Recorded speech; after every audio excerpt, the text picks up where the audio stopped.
Nos acercamos ya a las celebraciones más importantes de nuestra fe, que se celebran en el Santo Triduo Pascual, recordando que estamos todavía en los últimos días de la Cuaresma, y aunque ya el día de mañana abre la puerta de la Semana Santa, hemos de recordar que la Cuaresma termina hasta el jueves por la tarde, antes de la misa en la Cena del Señor.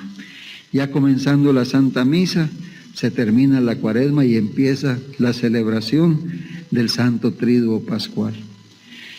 Esta celebración que ya es la puerta del Viernes Santo, que es el primero de los 3 días del Santo Triduo, Viernes Santo, Sábado Santo y Domingo de Pascua de Resurrección. La palabra de hoy, hermanos, es una palabra que nos recuerda el gran don de la unidad, el gran don de la unidad, que es tan fácil de romper, que es tan frágil.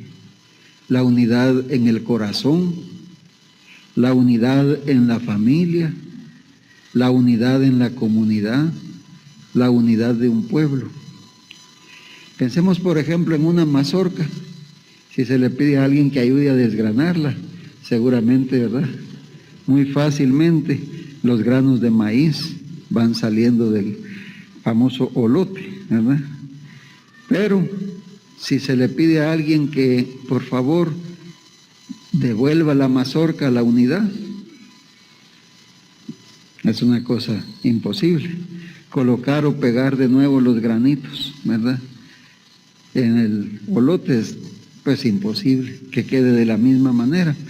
Esto, digamos, porque el ejemplo sirve porque los granos pues no tienen ánimo. La unidad en la familia, en la comunidad, en el pueblo se puede restablecer porque también hay voluntad en las personas que componen estos grupos sociales. La primera lectura de hoy, hermanos, está tomada del libro del profeta Ezequiel y es un anuncio que hace Dios.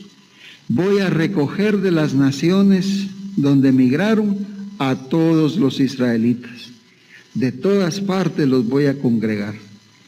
El pueblo de Israel era uno solo, convocado desde la salida de Egipto hasta llevarlo a la tierra prometida, y allá se fue constituyendo como nación. Pero después de David el pueblo se separó en 2 reinos. El reino del norte, cuya capital fue Samaria o Samaria, y el reino del sur, el reino de Judá, cuya capital fue Jerusalén. Esta división marcó, hermanos, una cuestión importante para el pueblo, porque de ser un solo pueblo, una sola nación, nacida de los 12 hijos de Jacob, nacida de las tribus de Israel, se partió en 2 por intereses. Y no era el proyecto de Dios, no era el proyecto de Dios, pero los intereses hicieron que el pueblo se partiera en 2. Y entonces había el reino del norte y el reino del sur, pueblos nacidos de un pueblo, pueblos hermanos, y que no solamente eran pueblos hermanos, sino que al final llegaron a ser enemigos. Tanto así que un samaritano no se hablaba con un judío.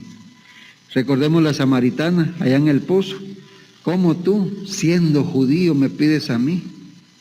Siendo judío. Sí, todos eran israelitas, nacidos de la misma nación.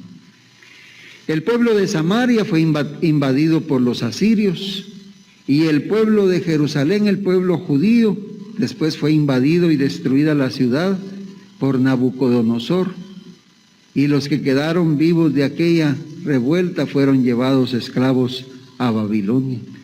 Así que, hermanos, empezaron entonces los judíos y los israelitas a dispersarse.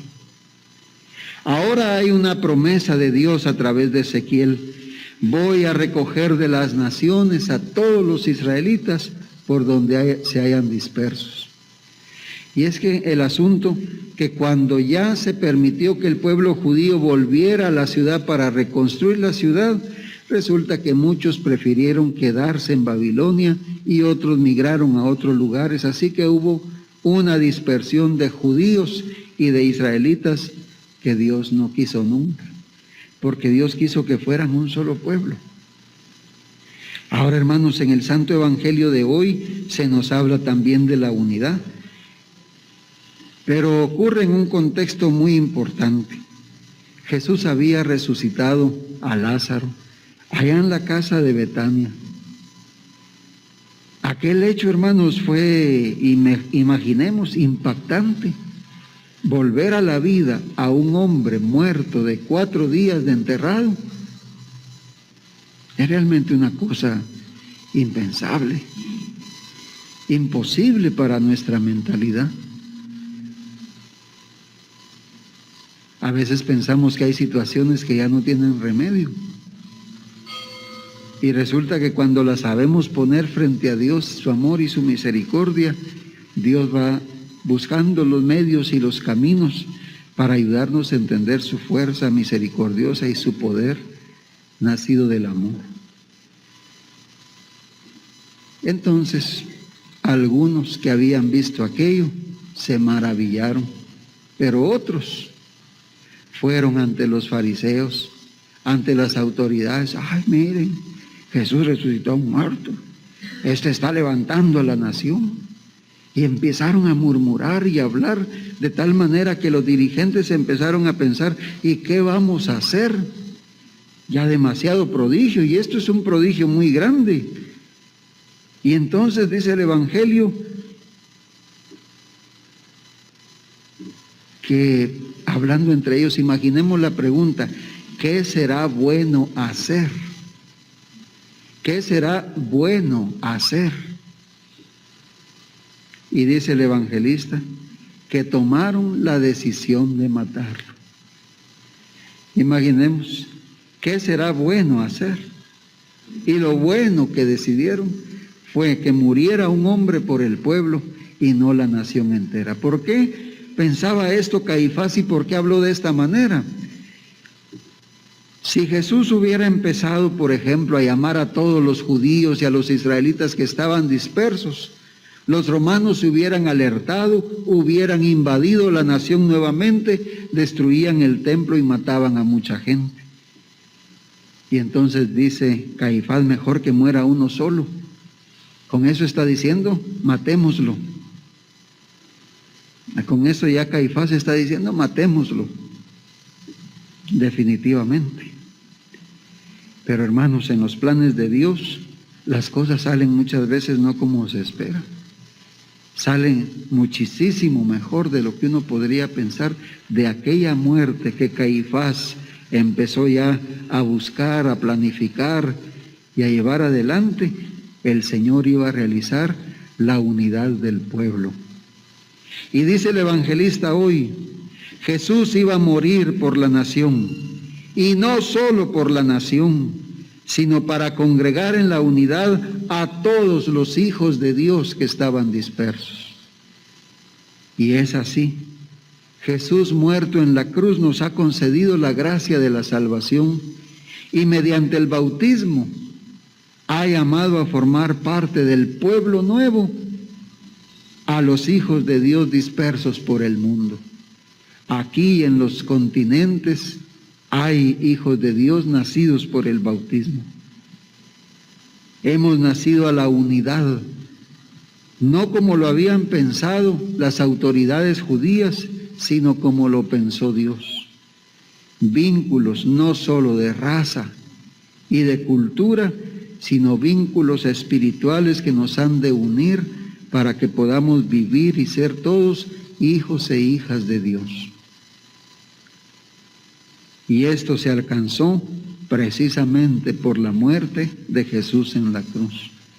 Murió Él y con Él se alcanzó la salvación y la vida para hombres y mujeres de todos los pueblos, de todo lugar y de todo tiempo. Fíjense, hermanos, que en la noche del Sábado Santo aquí en nuestra parroquia tenemos un bonito grupo de adultos que se ha estado preparando para recibir el bautismo. Adultos, ya personas mayores que quieren decir, yo quiero seguir a Jesús, yo quiero conocerlo, amarlo, servirlo, y se integran a la unidad de la iglesia a la unidad del nuevo pueblo. Y los ya bautizados, pues estamos como miembros de este pueblo, llamados a manifestar la unidad que viene del Espíritu. Toda obra de división y todo aquello que hagamos para dividir viene del diablo. Todo aquello que hagamos para dividir viene de Satanás. Todo aquello que hagamos para unir viene del Espíritu, que congrega en un solo pueblo a los que están dispersos. Y esto vale, hermanos, en la familia, en la comunidad y en nuestro pueblo. Así que pidámosle al Señor que nos dé su Espíritu para que podamos tener siempre no solo deseos, sino acciones, gestos de comunión para con los hermanos. De un modo especial en la vida de la iglesia, que comienza con la iglesia doméstica, que es la familia. Que podamos vivir en la unidad que Dios ha querido y por eso nos ha convocado y reunido. Alabado sea Jesucristo, por siempre sea alabado.